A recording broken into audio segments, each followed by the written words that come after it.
국민 식생활과 직결된 1차 식품 산업인 수산업. 우리나라는 국토의 3면이 바다로 둘러싸여 있어서 수산업 분야를 발전시킬 잠재력도 역량도 충분해 보입니다. 하지만 연근의 어업 생산량의 감소와 또 어업 종사자의 노령화는 물론 올해는 코로나19와 태풍 피해 등 국가적인 재난 상황까지 겹쳐서 국내 수산업은 현재 큰 어려움을 겪고 있습니다.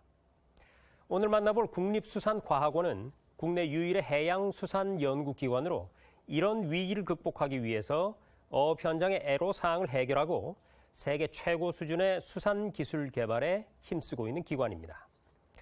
올해 책임운영 평가에서 최우수 기관으로 선정이 돼서 더욱 주목을 받고 있는 국립수산과학원의 최완현 원장을 만나서 자세한 얘기를 들어보겠습니다.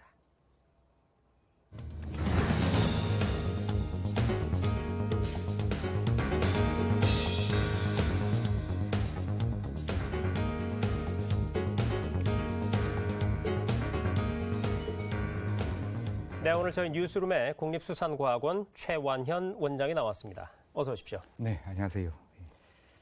자, 먼저 이름을 들어봐서는 무슨 일을 하는 곳인지 네. 대략은 알겠는데요. 국립수산과학원 어떤 일을 하는 곳인가요? 네, 국립수산과학원은 국내 유일의 수산 분야 종합 국가 연구기관으로서 대한민국 수산 연구의 시발점이자 산실로 보시면 되겠습니다. 네.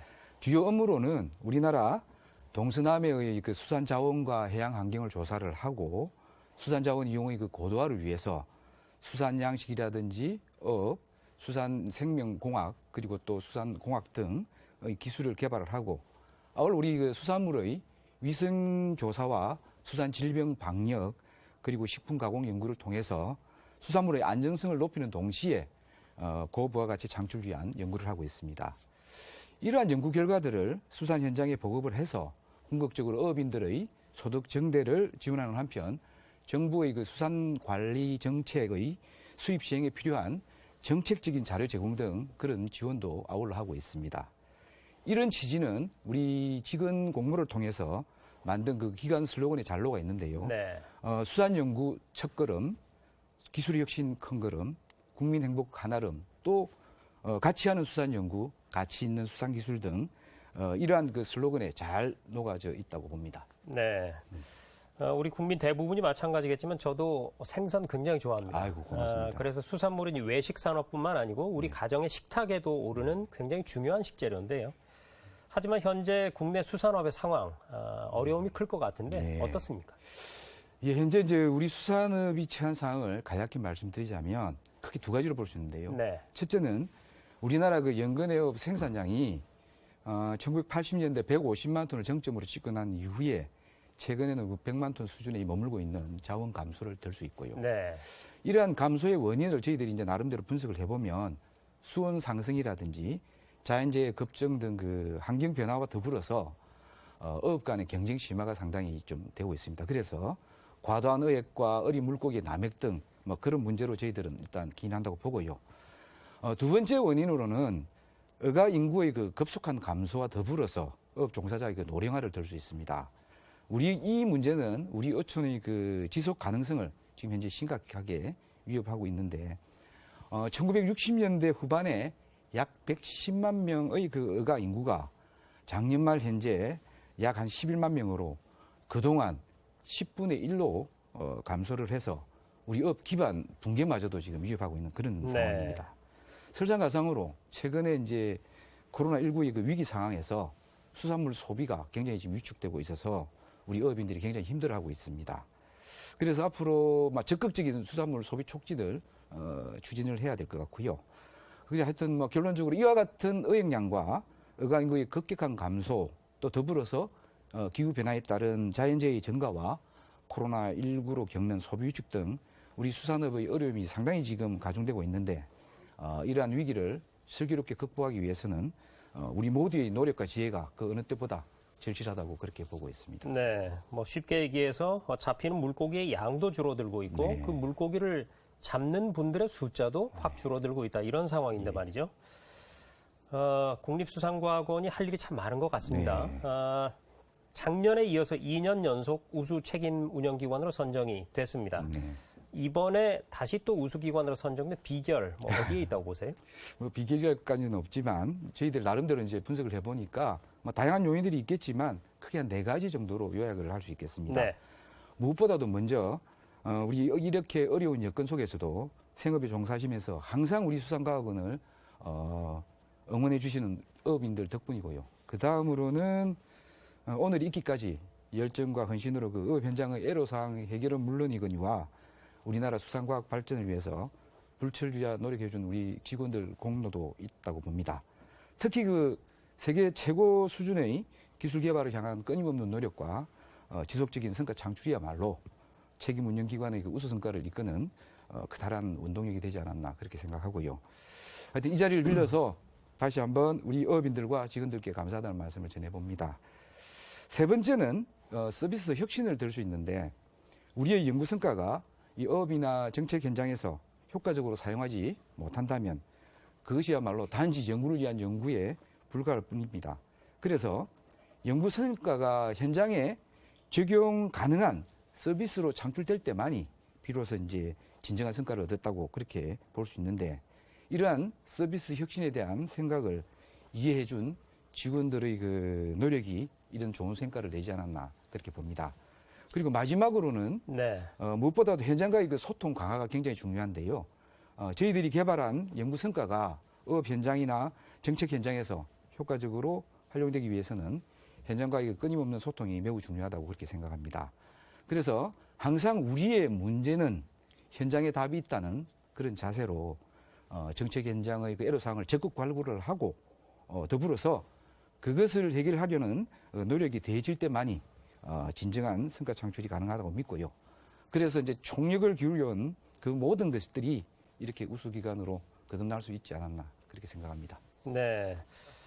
수산업 현장의 애로사항 해결 부분을 굉장히 강조를 많이 하시는데요. 어업인들의 소득 증대 그리고 수산업 현장의 애로사항을 해결하기 위해서 여러 가지 사업들을 진행해 오신 걸로 알고 있는데 네. 몇 가지 좀 사례를 소개를 좀 해주시겠습니까? 예, 일단은 우리가 지난해 그 수산과학원은 우리 어업인의 소득 정대와 어업 현장의 그 애로 해결을 위해서 여러 가지 사업을 좀 성공적으로 수행했다고 자부하고 있습니다. 네. 대표적인 몇 가지를 소개를 드리자면 우선 그 빅데이터나 모바일 시스템을 활용한 공공 서비스 개선을 통해서 우리 지금 날로 급증하고 있는 수산재해에 선제적으로 대응했다고 그렇게 자평을 하고요.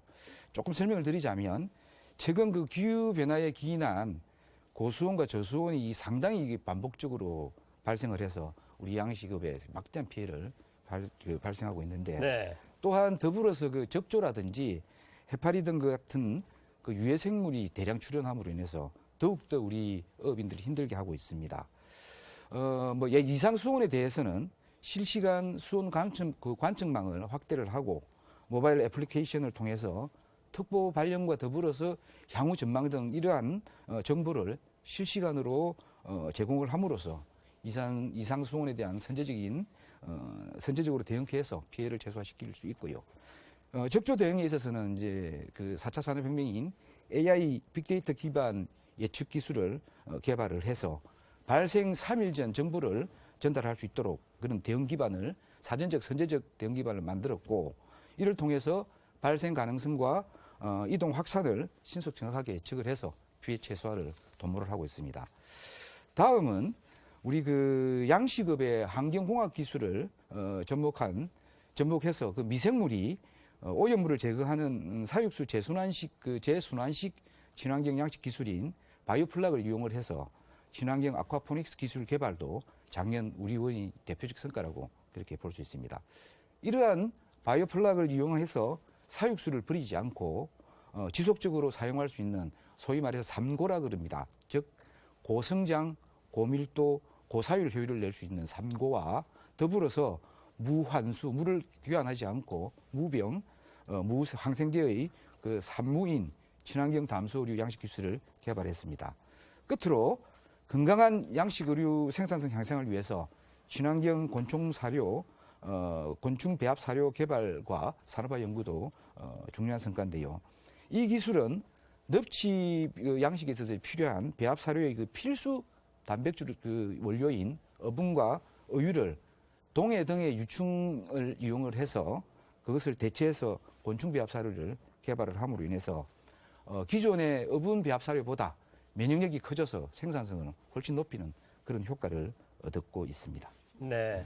빅데이터라든지 모바일 시스템 같은 경우는 우리 사회 곳곳에서 네. 많이 이제 쓰이고 있는데 우리 수산업 쪽에도 굉장히 예. 유용하게 활용이 되고 있군요. 네. 자, 시간 관계상 마지막 질문을 좀 드려야 될 것 같습니다. 내년이 이 근현대 수산과학연구 100년을 맞이하는 뜻깊은 해라고 들었습니다. 네. 아마 감회가 남다르실 것 같은데요. 예. 앞으로 국립수산과학원 계획 중인 사업, 역점을 두고 있는 사업이 있다면 마지막으로 좀 안내를 해 주시죠. 예. 말씀하신 대로 내년이면 이제 우리나라 근현대 수산연구 100주년을 맞이하는 그런 뜻깊은 해입니다. 돌이켜보면 지난 한 세기 동안 우리나라 그 수산과학은 참으로 다양한 분야에서 그 놀랄 괄목상대한 그런 성과를 이루었는데 또 다른 한편에서 보면 아까 모두에 말씀드렸습니다만 어가 인구의 감소라든지 기후변화의 그 영향 등으로 인해서 사실 수산업 전반이 상당히 위기에 빠져 있는 것도 사실입니다. 네. 또한 또한 뭐 설상가상으로 최근 코로나19까지 해서 굉장히 어려움을 겪고 있는데 그렇지만 위기는 동전의 양면처럼 위험과 기회가 같이 공존하기 때문에 현 위기를 어떻게 하든지 기회로 바꿀 수 있는 그러한 우리 모두의 그 지혜가 필요한데요. 앞으로 무엇보다 중요한 것은 앞으로는 이제 4차 산업혁명 시대의 그 수산업이 선도적 미래 산업으로 갈 수 있도록 위해서 스마트 PCO를 지금 현재 전략을 수립을 해서 육성하고 있습니다. 이 뭐 설명을 예컨대 스마트 양식 기술 개발이라든지 스마트 업 자원 관리 또한 스마트 PC 케어 시스템을 개발을 해서 이러한 우수 기술을 조기 사업화를 통해서 현장에 보급하도록 하고요. 또 한편으로는 지금 심각한 문제가 우리 기후변화인데 그 기후변화에 대응하는 수산 분야 기후변화 적용 기술 개발을 통해서 지금 저희들이 가고 있는데 금방 우리 말씀하셨던 인공지능이라든지 예측 기술을 도입을 해서 선제적 예측이 가능할 수 있도록 그렇게 지금 하고 있고요. 또한 지금 생명공학 기술을 활용해서 이렇게 급변하는 환경에 적응할 수 있는 그런 양식 품종 개발도 저희들이 지금 서두르고 있습니다.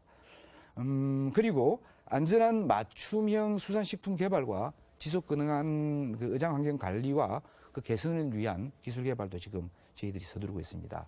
끝으로 어업 현장과 정책 현장의 그 애로사항 해결과 함께 우리 미래 수산업을 선도해 나가는 명실상부한 글로벌 연구기관으로서 이 수산과학원이 될 수 있도록 매 순간 최선을 다하겠습니다. 고맙습니다. 네. 우리 어가와 수산업 종사자들이 많이 어려운 상황입니다. 앞으로도 국립수산과학원에서 많은 애를 써주시길 부탁드리겠습니다. 네, 최선을 지금까지 다하겠습니다. 최완현 국립수산과학원장과 얘기 나눠봤습니다. 오늘 말씀 고맙습니다. 고맙습니다.